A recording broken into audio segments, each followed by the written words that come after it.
Welcome to the Slop Farm. Enjoy the video. You'll begin by opening Calendar and making sure your accounts are syncing. Sign into your Apple ID and enable calendars in iCloud. This keeps events across devices. Next, add any external accounts like Google or Exchange under Settings, right arrow accounts and toggle calendars on. Once done, refresh the app or pull down to sync. This initial sync is why events appear everywhere. It prevents duplicate entries and ensures you're editing the same calendar across devices. Now create events and customize them for clarity. Tap the plus button or double-click a slot, add a clear title and location, then set start and end times. Make sure to pick the correct calendar color to separate work versus personal items. Add alerts and repeat rules for recurring events. Include invitees by email so they get invitations.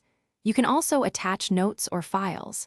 These choices let you control visibility and reminders, which reduces missed meetings and scheduling conflicts.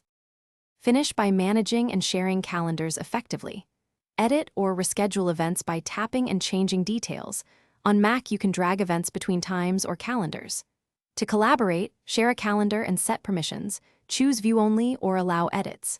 If something goes wrong, first force quit calendar and reopen it, confirm internet access, and check iCloud status. If sync still fails, sign out of iCloud and sign back in. This often resolves conflicts and restores missing events, so your schedule stays reliable. Thanks for watching. Consider subscribing if we helped you today.